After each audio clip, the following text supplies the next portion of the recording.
Who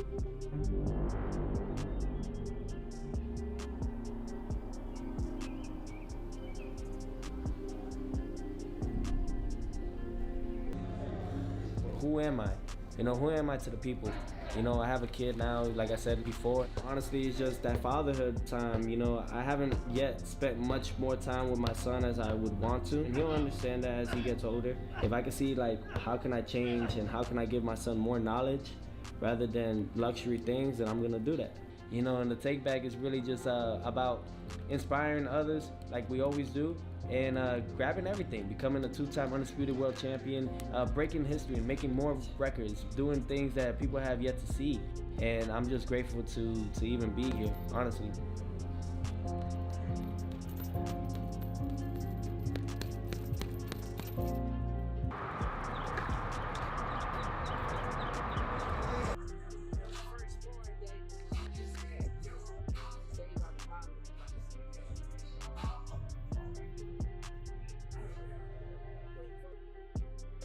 He gonna thank everything.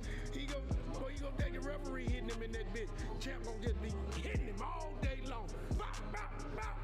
He gonna be steady coming. Oh, he tough. But we gonna hit him with all that good shit. We gonna be ready for his ass. He doing for the great. Yep, that's body.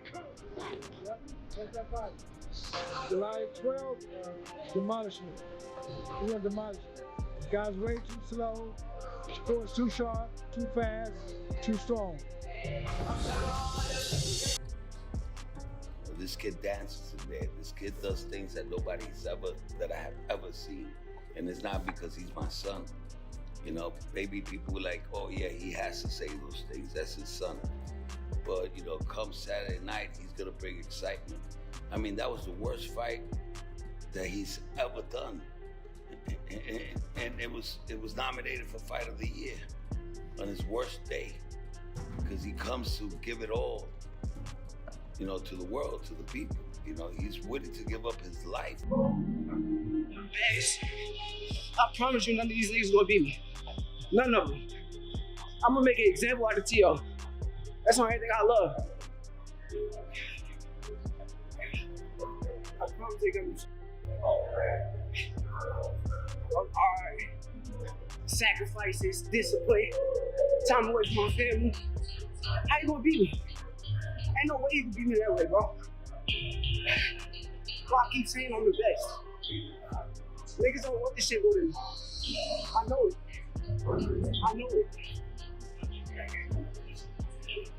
I want this shit so bad. So bad. Shit easy, yeah. Easy way. Easy. Always easy way. You already know. Always easy way. It's supposed to be a sprint. Shakur Stevenson and Teofimo Lopez have both started their training camps for their upcoming 140-pound main event, scheduled for January 31st at Madison Square Garden in New York City. As both fighters sharpen their skills and refine their strategies in camp, analysts are weighing in on the matchup. One of boxing's sharpest analysts, Greg Hackett, opened the discussion by highlighting the fighter's complete athletic profile: strength, speed, explosive power, and an unpredictable style that consistently shows up under pressure. Hackett emphasized that this combination is what separates elite competitors from talented contenders, particularly in high-stakes environments. While his initial instinct leaned toward Shakur Stevenson winning by decision, Hackett was careful to underscore boxing's inherent volatility. No matter how strong the technical argument appears on paper, he cautioned that momentum shifts, timing, and split-second decisions can dismantle even the most logical predictions. I remove all of that and then I look at the fighter. That still is a good fighter. You know what I mean? Strong, fast, you know what I mean? Explosive, unpredictable, and he can hurt you. And every time he's had to step up, he really did step up. You know what I mean? But besides the Cambosis fight, but he stepped up. So I think Shakur. Yeah, my first mind told me Shakur, and I thought about it. Yeah, I'm picking Shakur by decision, but because this is fighting, anything can happen. you can't count Teo out. Building on that analytical foundation, Ortiz offered a forecast shaped by first-hand experience. Having shared the ring with Teofimo Lopez, Ortiz predicted a victory for Shakur Stevenson, believing the matchup would extract the very best from both fighters. He explained that Stevenson's defensive awareness, distance control, and shot selection would make it exceptionally difficult for Lopez to land clean, sustained offense. Ortiz also noted that nothing Lopez showed during their own fight surprised him, attributing that composure to meticulous preparation. In his view, anticipation and familiarity, not bravado, define success at this level. I think it's a good matchup. I think Shakur will win the fight. And yeah, I think we'll see the best of both that night. It's going to be hard for Teofimo to get in some punches off on Shakur, but we'll see. We'll see. I guess asking you, being in the ring with Teofimo, was there anything that surprised you with him in terms of not the success you had, but like, was there anything you thought would be harder or anything that he did that you didn't expect? No, everything, training camp went so well for that fight that everything I seen, I already expected and seen it coming. Adding the perspective of a fellow elite competitor, Gervonta Davis acknowledged Shakur Stevenson's tactical discipline, stating that Stevenson did exactly what was required to win. However, Davis suggested that in his own aggressive fighting style, Stevenson would have finished his opponent. His remark about breaking him in the camp alludes to their prior sparring experiences, underscoring a mutual respect forged through shared training rather than rivalry alone. Shakur did what he had to do. If it was me, I would have stopped that guy. Harry. Way quicker than that. But he did what he had to do. Yeah. What do you think about him as a fighter? He's a sound fighter. I actually brought him in a camp. When I fought for Drowsy. Okay. For my first world title, I had him in camp with him and Richardson. You know, I was sparring with them. So I always took them in as little brothers, but you know, sometimes when you can be yourself. The guys get older, they turn to, you know, throw some nuts. Yeah. At the center of the debate over Stevenson's ceiling, Showbiz introduced a contrasting philosophy on what would unlock Super Shakur. He argued that true greatness would not come from not avoiding punches, but from willingly engaging more. He suggested that if Stevenson focused solely on not getting hit while his opponent pressed forward, he could lose a decision by not presenting a threat. Showbiz contended that a legendary performance would require Stevenson to embrace a fight, drawing a parallel to the aggressive spirit of fighters like Sugar Ray Leonard. He concluded that when technical skill is matched, the deciding factors become the intangible elements of heart and toughness, implying Stevenson would need to prove he possessed that warrior mentality. This will make you Super Shakur. What would make Super Shakur is not getting touched less.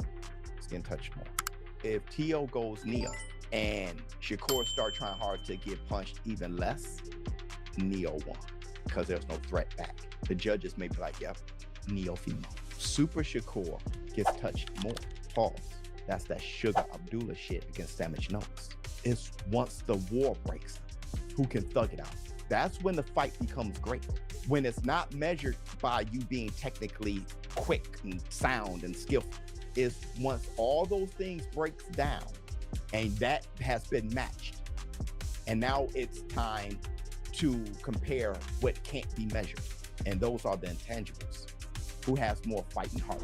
Moving ahead to Oscar Valdez's assessment, the former champion praised Stevenson as a tough, elusive fighter with elite athleticism and an exceptionally well-rounded skill set. Valdez emphasized how difficult Stevenson is to hit, describing him as a defensive puzzle few can solve cleanly. He framed the Lopez fight as a genuine 50-50 matchup, likening it to a chess match where each adjustment carries consequences. Valdez also looked beyond the bout, suggesting that the winner should pursue challenges at 140 pounds, while noting Stevenson's potential to thrive even at 147 due to his size, technique, and adaptability. Yeah, I fought Shakur, and he's a hard guy to hit. You know, it looks very simple, but it's not. But I've seen Teofimo train before. He's a complete athlete, so If I'm being very honest, man, it's a 50-50 fight. It's a stay away bet for me. I wouldn't bet either or because you never know what's gonna happen on that chess game because that's what it's gonna be. It's gonna be a chess game inside that ring. So whoever wins this fight, who should they fight next? Somebody at 140? Should Shakur stay there? You think he stays there and facing somebody there? You know, Shakur's he's big for that division. He's coming from 126, but I can easily see him go to 147 and still give people some problems. So Shakur's a tough one. Shifting focus to the Lopez camp, Teofimo Lopez Sr. downplayed the significance of specific opponents, asserting that his son's primary battle is maintaining health rather than overcoming elite competition. He described Teofimo at full strength as a destructive force, emphasizing that physical readiness dictates performance more than stylistic matchups. The permanent move to 147 pounds, in his view, represents both long-term strategy and acknowledgement of the physical toll exacted by extreme weight cuts. Health, not opposition, remains the decisive variable in their equation. Definitely. Do you feel this is going to be the toughest test of his career? We know that Shakur, this is not the toughest fight. What was the toughest fight? It's never been the toughest fight for my son, you know? The toughest fight for my son is him being healthy. You know he's a smash. So, you know, and we got to be careful with that because losing the weight, you know, we're moving after this fight. We're moving up to 147. I'm not gonna allow You're gonna stay at 147. All right. Furthermore, trainer Kenny Porter framed the upcoming fight as a balanced clash between skill and grit, reinforcing the theme of parity surrounding the matchup. While Shakur Stevenson's technical brilliance is widely recognized, Porter stressed that grit, resilience, and mental durability could prove equally decisive. He pointed to Teofimo Lopez's relentless determination and elite speed as natural equalizers. Porter also analyzed Stevenson's defensive retreat strategy, noting that while it minimizes damage, it can limit opportunities to apply sustained offensive pressure. This dynamic, he argued, tempers Stevenson's advantages and elevates Lopez's toughness as a potentially decisive factor, making execution under pressure the true 50-50 battleground. I mean, we talking pure boxing, Shakur, but we talk a dog, Teo. Yeah. And Teo's just as fast. I mean, like, there's speed and there's elite speed. Teo's got speed. Shakur's got elite speed. But that's not too far off, especially when you're not a come-forward fighter. Shakur's not a come-forward, step to you with my speed and hurt you with my speed type fighter. Yeah. So, you know, that speed gets neutralized when you're moving in the other direction.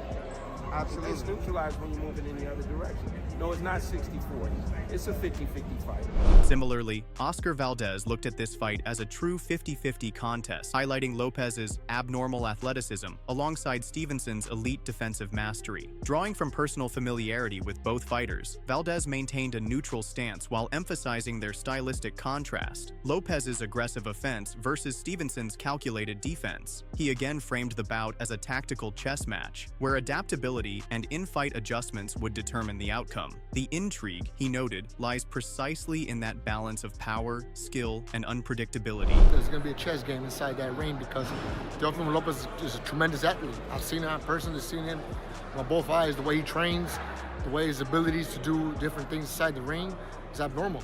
But you got Shakur Stevenson, the best fighter defensive-wise out there. So it's gonna be an interesting one. The one I'm looking forward to. Do you see it as a 50-50, or do you favor one guy more than the other? I truly, honestly, I look at it 50-50, and I try to be neutral when it comes to not being biased because I am friends with Teofimo, and I have a good relationship with Shakur Stevenson. To being that we step in the ring, got nothing but respect for both fighters. But looking at it as a neutral fighter, just being focused on both fights, I see a 50-50. Continuing the stylistic analysis, Bruce Carrington offered a nuanced breakdown rooted in both praise and critique. He acknowledged Lopez's proven ability to rise to the occasion in major fights and credited him with a natural athletic edge over Stevenson. However, Carrington identified boxing IQ as a critical vulnerability. Referencing Lopez's performances against Jermaine Ortiz and Sandor Martin, he pointed to lapses in discipline and moments of visible frustration that disrupted Lopez's effectiveness.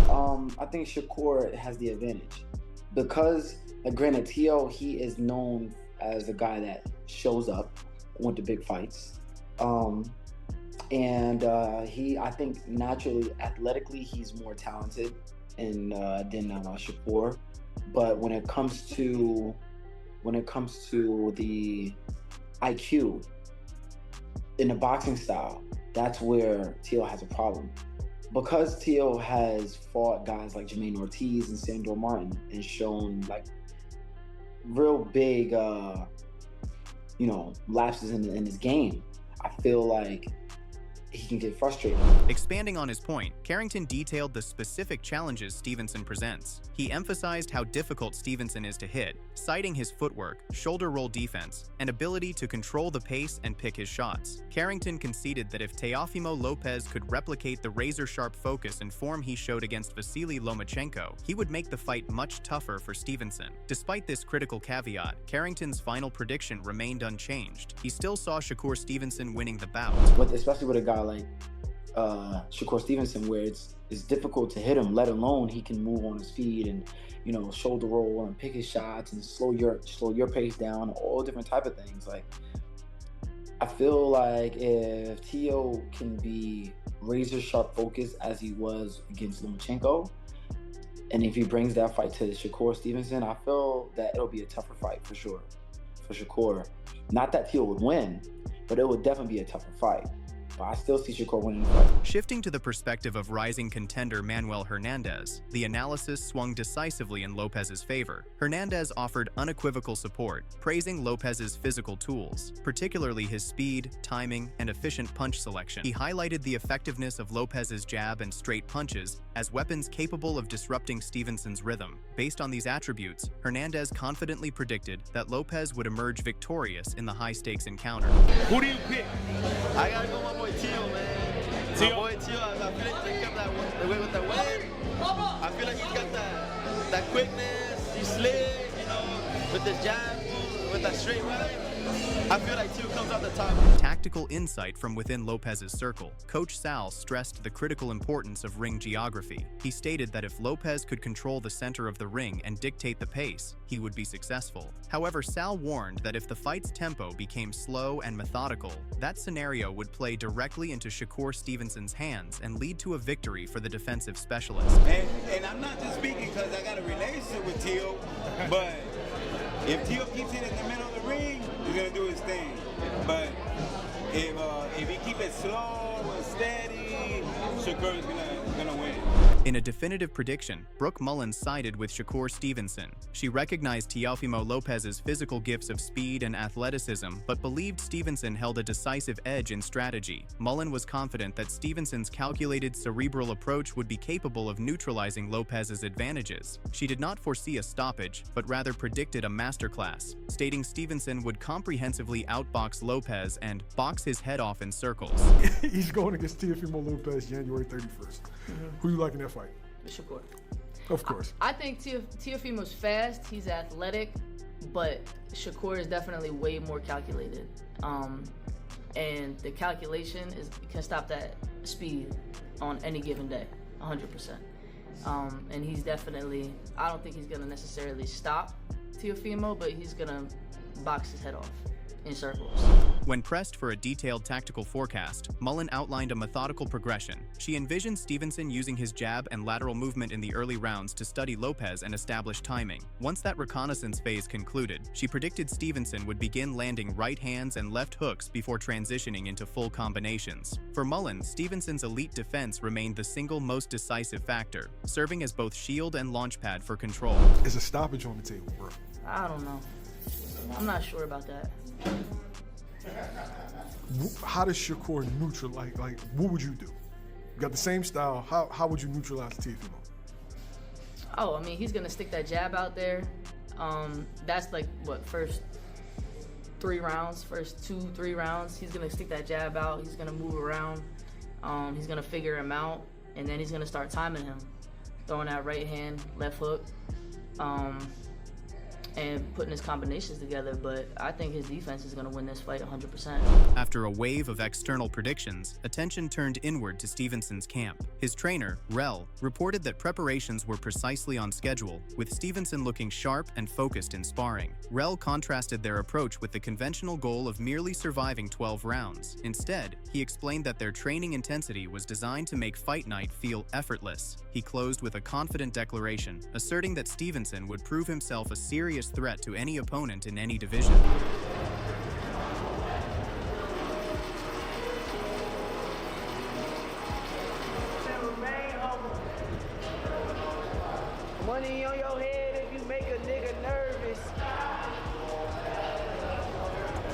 Shifting to another professional fighter's viewpoint, Ben Whittaker also favored grounding his prediction in career trajectory rather than isolated performances. While acknowledging Lopez's talent and experience on major stages, Whittaker placed greater weight on Stevenson's sustained exposure to elite competition. From his decorated amateur background to his professional consistency, Whittaker argued that this depth forged Stevenson into a more adaptable and dependable fighter under pressure. I'm gonna go with my boy Shakur. I just think we'll just keep the distance, keep it clean, fight when he needs to, box when he needs to. But I do like Lopez. He's very athletic, he knows how to box, and I think when he's an occasion like this, he does rise to it. But I just think Shakur's been around the world as an amateur as well as a pro. I think he's more of a seasoned fighter. In a high-profile moment that captured the fight's broader buzz, streamer Aiden Ross publicly backed Teofimo Lopez, going so far as to propose a $10,000 live stream bet against former champion Terrence Crawford. Crawford, an undisputed pound-for-pound great, immediately and firmly rejected the notion. He countered that Shakur Stevenson would deliver a technical boxing clinic. Crawford offered a brutally succinct prediction on Lopez's chances, stating, "Teo's good at what he does, but he's getting washed." This stark disagreement between a celebrity fan and one of the sport's most respected figures, complete with a substantial wager, elevated the pre-fight narrative far beyond typical boxing analysis. Great. Will, who do you think's gonna win? Who is this? Teo and Shakur. They're fighting next month at Barclays. I'm be there. You'll be there? Yeah. Oh, nice. Okay, cool. So I get to see your live reaction when I take your money. Little bro walking away with that. You gonna see. Nah, Shakur is not to be, but Teo's good. Teo's good for what he do, but he's been washed. Nah, come on. He's getting washed. As episode 2 closes, one truth becomes unavoidable. Shakur Stevenson versus Teofimo Lopez is not defined by certainty, but by contrast. It is a collision of philosophies: skill versus grit, calculation versus explosiveness, discipline versus defiance, where neither approach guarantees control once the bell rings. The anticipation now rests on one question alone: who will execute when pressure peaks and theory gives way to reality inside the ring? For more in-depth boxing breakdowns, fighter analysis, and documentary-style coverage leading into Fight Night, make sure to subscribe and stay locked in as this rivalry moves closer to reality inside the ring.